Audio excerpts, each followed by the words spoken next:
superstars from the Broadway production show Saturday Night Fever. Of course, we've got a brand new musical director here as well. I'll answer some questions for you. And part of our technical team, Zoe, she's going to be out here as well. So without further ado, please welcome to the stage. It is Meet the Stars. Come on out, guys.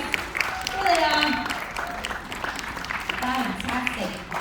So I'll introduce everybody one by one. We'll each tell you a little bit about ourselves. And then I've got a bunch of questions for each of the people. So hopefully that will preempt some of your questions. And then if you've got more after that, fantastic. We'd love to hear them as well. So I'll start you off. I'm coming from England. I'm sure you can hear the accent. Maybe you know by now. My background is in entertainment. So I went to drama school when I was 18. I studied for 3 years. I studied a course called World Performance at East 15 Acting School. And then when I left, I toured the UK and Ireland as an actor and a dancer for a while. And when you're doing these kind of jobs, you're constantly applying to loads and loads of different things. And I got a job working in Spain. Oh, hotel? I got a job in hotel entertainment. I don't really like it. And then at the end of the season in Spain, everybody was applying for a cruise ship. So I applied as well. And thank you very much. Hello, there we go. Live theatre, everybody. So once I left Spain, I joined cruise ships, and I've been here for nearly 8 years now. I started on Rhapsody of the Seas as cruise staff, did a few contracts, then became activities manager, and then later cruise director. And now here I am. So I'm loving it, having a great time. Plan to be here for a few more years yet. And who else have we got? Michael, I think we'll pass over to you first. Morning. Hi everyone, I'm Michael. I'm also from the UK. I trained at a place called Lane Theatre Arts, just outside of London, and then as soon as I graduated I came to work here with Royal. I actually started off on a little baby ship, Enchantment of the Seas. I was on there for one contract, and then after that I came here. I came to the Liberty, and then the pandemic hit, and then now I'm back again this time. But I'm a dancer in the cast. This time I got a little upgrade. I'm also the dance captain, which is nice, and it's helped me evolve and kind of move to the next step in the cast. But yeah, that's about it for me, I think. Hello everybody, I'm Kate, and I play Flo Monero in Saturday Night Fever.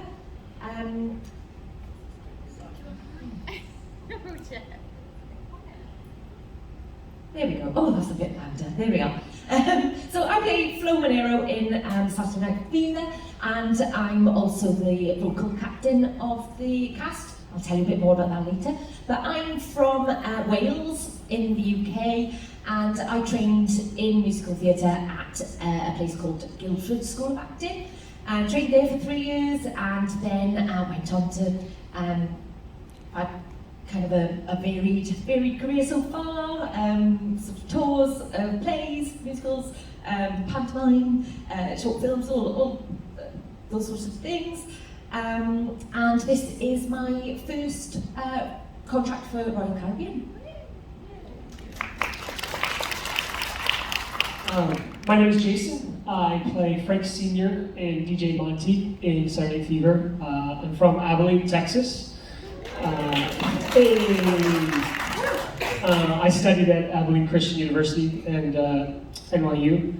And what else is it?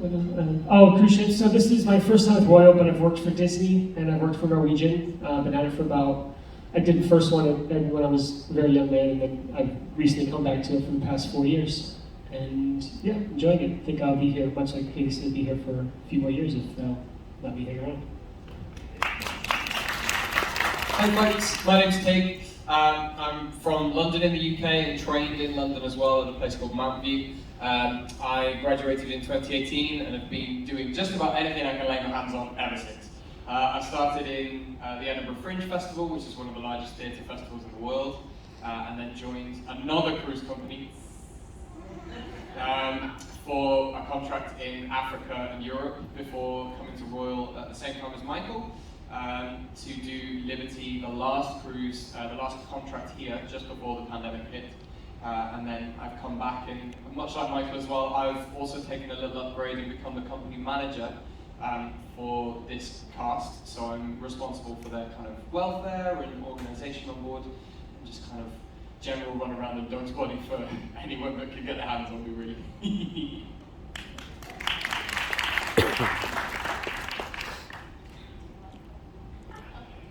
Hi, I'm Zoe. I'm from Lake Charles, Louisiana,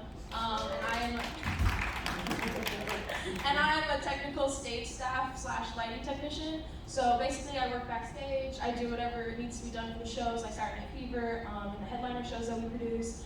And I graduated from LSU in 2020, right into the pandemic. But then 2 years later, I'm finally doing my dream job working on Royal Caribbean. Thank you. Hello, my name is Andrei. I'm a musical director. I'm responsible for all live music on board you listening. That's it. Fantastic. Andre just stepped into the position of musical director 6 days ago, so we're very happy. He's doing a great job. Great job. Fantastic. So this is everybody up here. Of course, there's a lot more people behind the scenes. This is Sanya, our sound guy. And there's a lot of people you do see out on the stage, and a lot of people behind the scenes as well, making all the magic happen. But this is just a handful of people today to answer a few questions. So, as I mentioned, I've got a couple of questions to ask the team. First off, we're going to go to dance captain Michael. All right, so tell us all about the audition process. Okay, so the audition process, it's quite a long process, as you can imagine. So there are auditions all over the world. So I auditioned in the UK, in London, but there's auditions in various different places in America. There's ones in Australia, Italy. It's everywhere. The auditions, there are two different types of auditions. There are open auditions and private auditions. A private audition is where you need to have an agent to submit you, and then you will be picked from the submission list for you to audition. So it's a more restricted number of people who are in the audition, and you won't even know if you've been submitted necessarily. You will get submitted, and just by how you look on a piece of paper and what jobs you've already previously done will decide whether you were even able to go into the room to be seen or not. And then there's a thing called open auditions, which is basically kind of what you see in the movies, where people are lining up outside and around the corner, and it just kind of goes on, and you're waiting all day. That does happen, and they will try and see everyone in that day. Hopefully you do. Once you get in there, there will be, let's say, maybe around about 50 people per group. So let's say there's 5 groups that day, and there's 5 groups of 50 people that day, but then there's 3 days of auditions just in that one place. You can imagine how the numbers just kind of build up. From there, they would start teaching little snippets of things, and you will learn it, and then you would do it then, and then you've got to learn the content there in the room, and then you perform it in front of them, and then they would start whittling you down and down until they have a smaller group of people. You start to see that the people who are kept all look like you, and you all look exactly the same, because that is also a big part of why they hire you. It goes down to the talent and what you can bring to the table, but also how you look, and the very specifics on heights and all these things. So my partner in the show plays a part called Veronica. She's the tall dancer with the long legs, and so she's always kind of cast as that type of showgirl-esque, long leg, very beautiful type of girl. But in order for her to have a partner, they need someone tall enough to partner her. So you would tend to find whoever's doing my track in Saturday Night Fever will always be a guy who's over 6 foot. That goes the same for all the quantum class ships, Spectrum and everything. They're all the showgirl shows, so you will always see all the girls at least about 5'7", let's say, and all the guys would be 6 foot or over. And then it's just kind of that process. You get to the end of the day, you put your name on a piece of paper, and you keep your fingers crossed, and hopefully you get an email. And then I got an email. Well done, Michael. That's about it. Fantastic, thank you. All right, next question is going to Jason. Jason, what do you think made you stand out more than anybody else? Oh my. made me stand out? I don't know. I guess it's important for my character to sing high, or as we say, a tenor. And I'm 37, so as men get older, their voices tend to lose a bit of that tenor aspect. I actually auditioned for We Will Rock You, which is on Anthem, and I had a couple callbacks for that over the weeks, and they passed and said no, and then they contacted me 2 weeks later to go out for this. And so I think they might have been having trouble. Also, a lot of it, like Michael said, there's so many factors that go into it, your talent and how you look and who you're going to pair with. And sometimes on Broadway, it's even who fits in the costume better. It's so many factors, or who the director knows or the casting director knows. There's so many factors. That's why as actors, we kind of have to be outside of ourselves and not in our heads being like, I'm just not good, that's why nobody cast me. It's so many things. So what made me stand out, I might have worn colorful shoes that day, or I might have had food on my face from lunch and I stuck out in their mind. But more specific to the role, since my role is like, he's just a DJ, like I don't really partner with anyone and don't really have a specific like look to me because I have a wig and a mustache. My scope of actor can be a little bit different.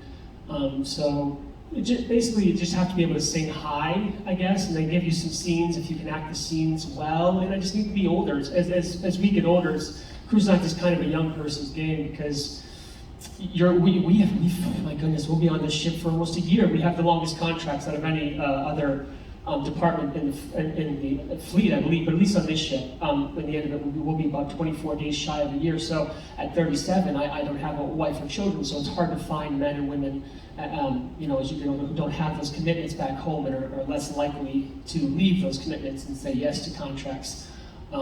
So yeah, like Michael said, I stood out because there's a lot of boxes that needed checked, and I checked enough to get the email. Well done, thank you. Hey, next one for you. So tell us where and how you rehearsed for the production shows, and how you guys did it, and how typically it also works. Sure. So our rehearsal process was a little different because we were part of the health and return to service that Royal has. And that meant that at the time when we actually came directly to the ship and rehearsed directly on board for about 2 months before any guest ever set foot on board. So the ship was getting ready to come back into service and to start sailing again. And that entire time we were in here on this stage preparing the shows for all of you guys to see. In normal times, we actually have a rehearsal studio in Miami, which is based off the FIU campus, and it's state-of-the-art. It's got 2 aerial studios in there for anyone who's been on some of the other ships that have aerial shows in, such as Flight or Columbus, things like that have big set pieces. So we would do a lot of training in there, and after 1-2 months of preparing the shows at that place, we would then travel on board and have what's called a handover period, where we would normally take over from the previous cast in a kind of drip-fed fashion, which is what the following cast will be doing with us, as Jason said, in just a few short months. But yeah, we started on board and we stayed on board for the entire time, which is just a little different, but it's been fun. It's had its own challenges, but it's been very fun. Kate, are you ready? You're up next. So Kate is our vocal captain here on board. So tell us, what does the vocal captain do, and tell us about your job. What else is there to your job? So, as vocal captain, I basically make sure everyone's singing the right thing at the right time in the show. So we film each show, and we would, myself and Michael, myself from a vocal point of view and Michael from the dance point of view, and we would take notes to give to the performers or the technical team to make sure the show is as good as it can be. I also run a company vocal warm-up before each show. I run understudy rehearsals each week to make sure that the understudies are on top of things and are ready to go on at a moment's notice. I also organise any sound checks or any extra sort of requirements or extra shows that are required, such as in concert. Myself and Michael organised, put it together, along with the production office show side, put together in concert. You would have seen at the beginning of the week, and that's about it really. Excellent. Hello, alright, I think there's a little ghosty here today playing with us or something. Alright, next up, I'm going to pass it to Zoe. So Zoe, the question for you is tell us all about what preparations go on behind the scenes before a show, and give us a general understanding of how many takes it would take to run a production show.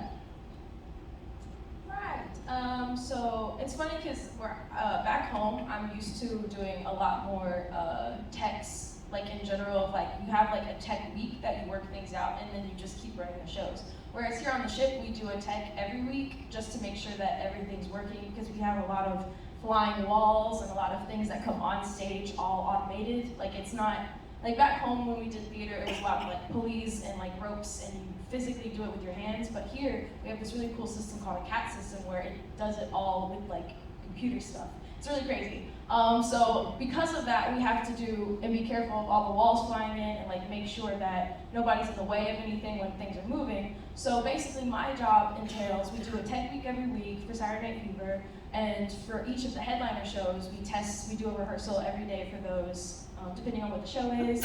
And basically what I do is I work backstage, I help move the things on that come on through the dogs and the knives. So like if you've seen the car that comes on at Saturday Night Fever, me and my coworker are right there. Sometimes you might have seen us because we're not too good about hiding, because we have to make sure we grab the car and make sure it comes off safely so that it doesn't run into the wall that's right there, because if that does, then we have to have a show stop. So our job is very much being quick movements. There's a flow, like just as much as the dancers are making a flow of movement on stage, we have a flow of movement that we do backstage, and everything always has to happen the same way it does for every show, because it's so tight of like transitions that we have to make sure happen.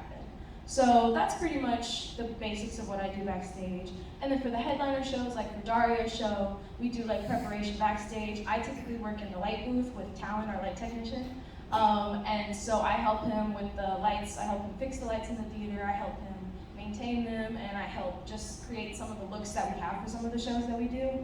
But yeah, that's pretty much a typical week of cruise life as a technician. Excellent, thank you. And how many techs do you have? How many techs work on one production show? Right. For Saturday Night Fever, we have there's 6 of us stage staff on this whole ship. There's just 6 of us. But there's 6 of us, and we all work on Saturday Night Fever. But we also have 2 production managers, a head of stage staff, some lounge techs, some lighting techs, some sound techs. So we have like a good, maybe I'd say like 15, 16 of us that work on the shows. Excellent.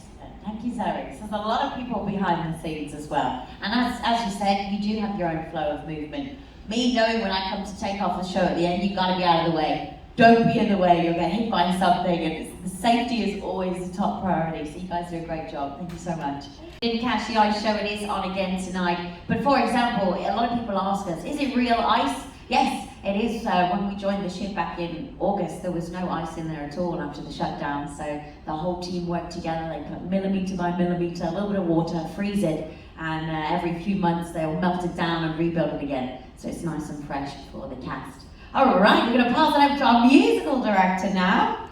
So Andre, hello, tell us. Now we've heard a little bit about the audition process for the dancers and the singers, but tell us a little bit about an audition process or how a musician would apply to work on a ship. Okay, so audition process, especially for the orchestra, it's going online, it's personal audition always, so you have to show some skills. It's as an improvisation, sight reading, endurance, so you have to be able to play lots of different music styles. So for the orchestra, that's pretty much it, but that's enough, believe me. Would you upload a video, or would it be like a live No, video? it's always live presentation, always with a manager. He's on the other side of the screen. He provides you some charts, and you have to play right now. So you don't have time to learn this. So we have to switch the songs up sometimes in our show in concert because for any myriad of reasons, an actor is out or a singer is out, so we have to pick a new song because there's a new singer. So the orchestra will get that sheet music the day of the show. We'll get a rehearsal in maybe an hour or two before there's an audience to be seen for the first time, so the orchestra needs to be able to have the skill set to pick up a song and know it's cold, like perfect, within a matter of minutes, I'm sure, for the audition, but have it perfect in an hour or so for the audience. Absolutely, and it's the same for the headliners as well. When the headliners come on, they might have never been here before, and they have a whole show to perform, 50 minutes, and he hands over the book. Yeah, that's the more difficult part of this job. So you have to play right now. So no time to learn the charts. Good stuff. And then what about the bands? So Calypso band and Latin band, how would they Alright, play? bands have a little bit different conditions, so they have to send the videos because they're playing together. Orchestra musicians have separate contracts, so well, someone go home today, someone going tomorrow. So we need to for the bands, they do in this performing video.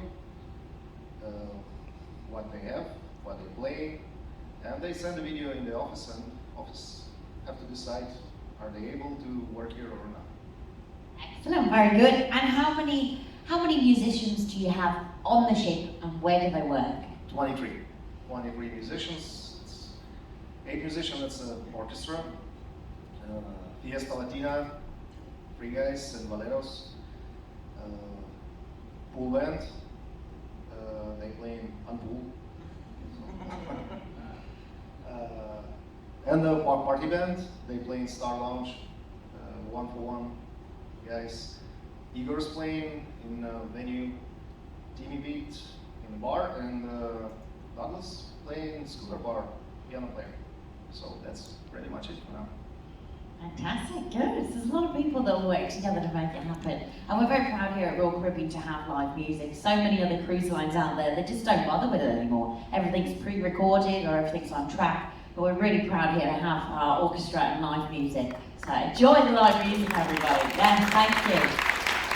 All right, so that's all me with my questions. So if anyone out there has any questions that you want to ask, shoot your hand up. We've got a couple of our staff here that are going to come around with the microphone. So Shannon, activities manager, if you want to pick first, you had the hand up first. I'm Sid, headed from San Antonio, Texas. From Love and Marriage, Sid. There you go. Hey. Give it up for Sid, everybody. The star of the show last night in here. And I happen to have a grandson who's been dancing since he was 3. And he's currently at the University of Western Carolina studying musical theater and dance. What is the advantage? Is it a requirement to have a degree? And also, is there a style of dance that you usually look for?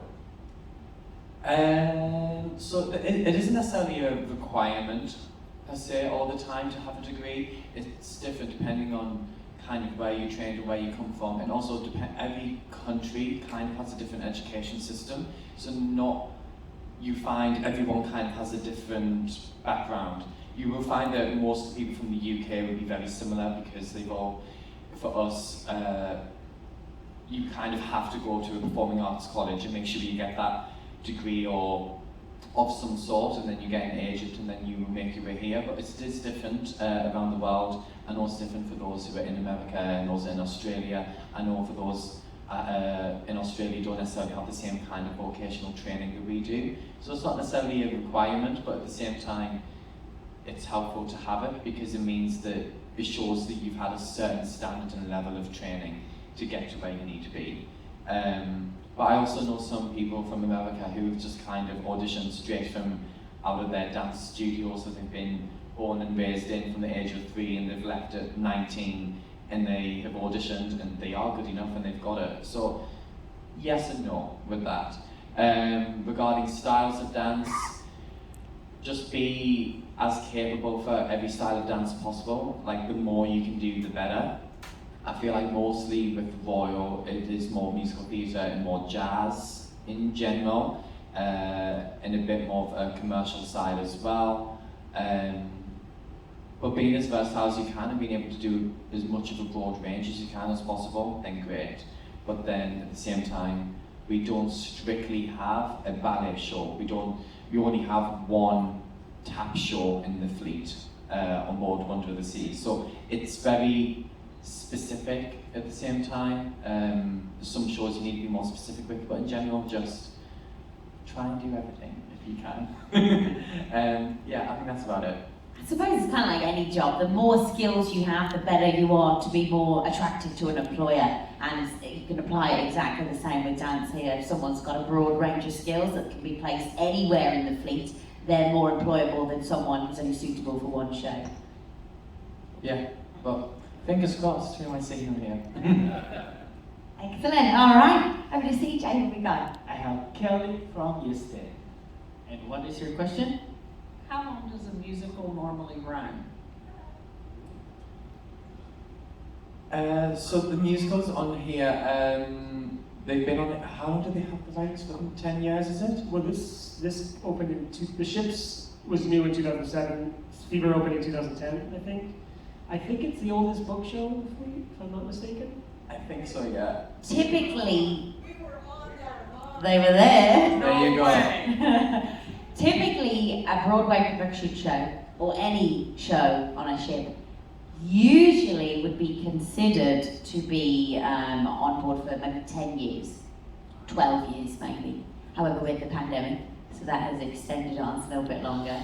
If you also think about how much it costs to buy the rights to the show, all of the costumes, all of the set pieces, paying the people to come and install shows and train the other employers, it is a lot of money to install a brand new show. It is about $1 million. It really is. So after a pandemic, we're holding on till we save our few pennies up. But I don't have any rumours of a new show coming here yet. So typically what the fleet is doing, Liberty of the Seas has been out of Texas for a long time. Most of our Texan guests that always come here have seen Saturday Night Fever. However, in October, the ship is moving down to Fort Lauderdale, and Galveston is getting a lot of other ships. We've got the Allure coming first, they'll have Mamma Mia on. Later on in the year, Harmony will be over here as well. They've got Grease, I believe Radiance is coming. You probably know the answers better than me. But yeah, so they're trying to move the ships rather than move the shows. Next up, all right, Shannon.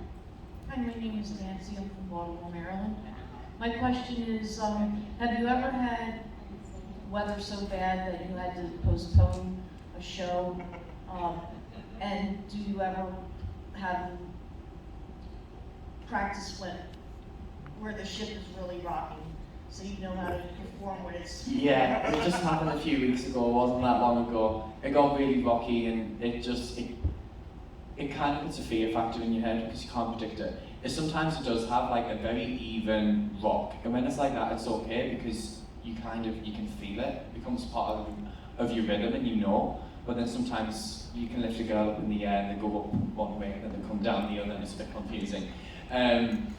But we do have adjustments. A few weeks ago we did postpone the show a couple of hours just so we could hopefully let the that emotion in the ocean kind of ride out a little bit and calm down. And that bought us time. That also bought us time to make sure that we could go through the show, make any adjustments we need. So if it does get too rocky, then we try to avoid too many lifting of the girls that goes above the shoulder height. Try and keep them lower. Every lift in the show has an alternative lift. So I always say, even if it's just a little bit rocky and we're still doing the show as normal, I will say to all the dancers, speak to your partner as much as you can. You stay pretty much with the same partner throughout the whole show. Speak to your partner, be in communication. I trust your judgment. If you need to do the alternative lift in the moment, speak to each other and do that. There's always something safer we can do. Worst case scenario, the girls will have to do it in flats, not heels, but I don't like that, so I'll try and always keep them in the heels. But I think that's about it. If it does get really bad, you would have to cancel the show and postpone it to a different day, but we try to avoid that as much as possible so we can still do as many shows as we can for you guys. But it does get rocky and it does throw you off. And you don't know where you are sometimes, and you can be, it almost feels like you're running uphill. So it can get quite difficult. Any of the rough seas elements also goes double for the ice skaters in Studio B as well.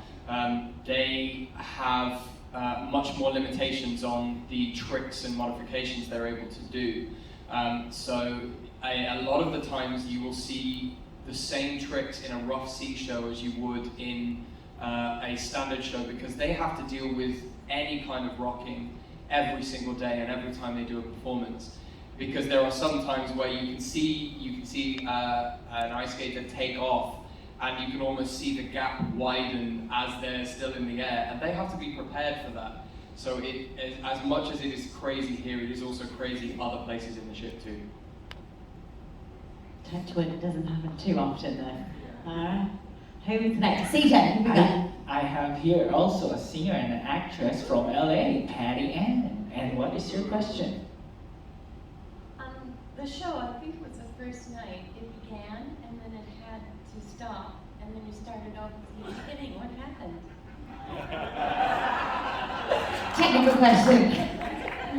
So, like I mentioned earlier, we have an automated system called our CAT machine system thing. And so basically sometimes the shows run on a thing called time code, and so it means that unlike normal theater back home, everything is called by the stage manager. And like the cues that need to go, like walls come in, go, like that would be manually called by the stage manager, and the stage staff down wherever they are would do those things. But with our CAT system and the way everything's automated to make it much smoother, it's on a time code system. And so basically, the sound technician, the light technician, and the production manager all start the time code at the exact same time at the beginning of the show.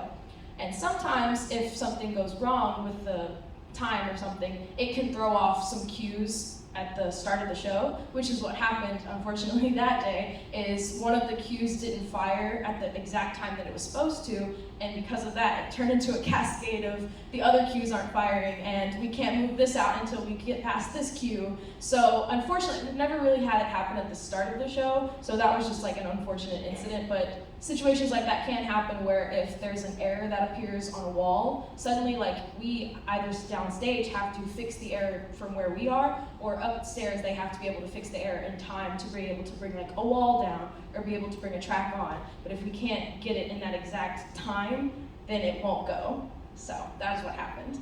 Great answer. Thank you very much, Zoe. Thank you. Some of the backflips you might have seen in the first show, like Jason mentioned earlier, these guys are here for nearly 12 months. So the stuff they're doing, they need to be able to maintain their bodies for that entire time. We don't have physiotherapists that come on board or that you can go out and see on land if you're in the States somewhere. So there's a lot of conditioning that goes on for their bodies day in, day out. Even if there's not a show going on, they're still maintaining themselves because their biggest asset is their physical bodies, their voice and themselves. So they got to look after it. So that's probably as well why they've made a few adjustments over the years. We did all the backflips. Just before you got here, we stopped doing the backflips.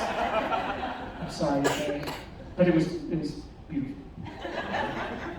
DJ, you got one. And I have here Bob from Texas. First of all, that production was absolutely fantastic. And it's good to have someone from Abilene, Texas in the production. It was how in the hell did y'all change into those white how did y'all do that? Very quickly. That's obvious, yeah. Yeah, so basically the scene before that, when we sing Immortality and we all come out and we look very emotional to the audience, we all have costume on, and underneath that we have a lot of the white costume underneath, so it's like hidden.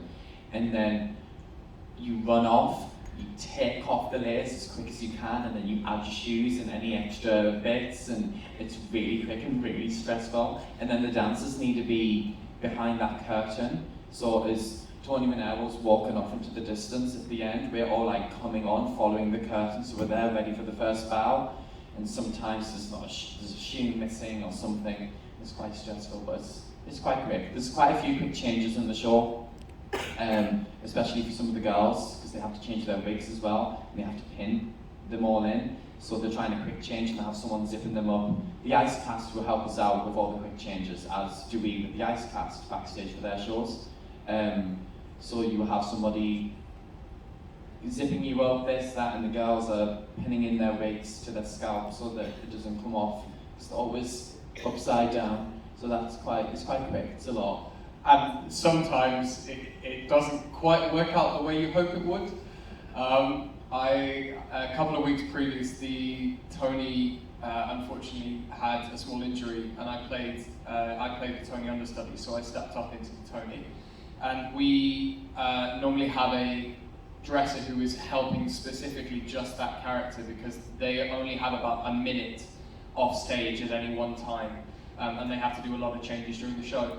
And we did that quick change into the moment, and I got slightly confused about what shirt I was supposed to wear, so I suddenly had like 10 seconds to get on stage. And as I run out to give the Stephanie the first kind of little hug and a kiss, she just kind of looks down and goes, "Flies!" And I run out, and I was just, and the whole time I was like, hi, 1 second, there we go, thank you very much. So sometimes it works, and sometimes it really doesn't. But we survive. We just make it work and go. Live theatre. That's what it is. Excellent. Have we got time for one more? Shannon, do you have anybody else? We got someone just down here. Yeah? Shout. Yeah, Keith from Brentwood, Texas. For Zoe, the schooling that you had just before you came, this was like your first job after schooling, right? What about doing all that tech on a boat did your schooling not prepare you for? What surprised you coming on to Liberty? Oh boy. No. So, like I said, I graduated from LSU, and I did graduate with a theater degree in LSU, specifically in theater studies, but with a focus in design and technology. So what I primarily did in school was I was a sound technician in school. And I mostly worked on, I was a sound designer, I was a sound technician, I hung up speakers, I designed the sound for the show. So when I came here, they had a bunch of sound techs, so they didn't really need me to do that, and I came as a technical stage staff. And the biggest, I guess, thing that was very different is like I had said, we do tech weeks back home, where we have a week long of just grueling, terrible techs, just to get through everything that needs to be done so that the show can look immaculate and perfect. But we don't have the time to do that on a cruise ship. So what we have to do is we have to do all of that just in one morning. We have to make sure that everything flies the way it's supposed to, everything's supposed to come on and off, there's no errors. So we only have one tech a day for that, and then we just keep doing the shows. But I think the hardest thing to get used to is just, there's a lot of automated system work on ships that we don't really have in the US. Automated systems are mostly popular in bigger countries, or places like Dubai, or other countries that have massive, performative, spectacular shows. So Where in the US, was that all on the job training? Oh, yes, absolutely. I had to learn how the system works. I had to learn how to manage the big scenery prop sets that we use, which was not something that I really had to do back home. But yeah, it's still the typical stage training of knowing what the words mean and knowing how systems work. But it was definitely cruise ships are more fancy than what we have in America. So that's pretty cool. Thank you. Very cool, thank you. Great questions, everybody, thank you. And I think we've got one last video to show you all. But thank you very much for coming today, everyone. Have a great day, whatever you choose to do. Enjoy the video. See you soon.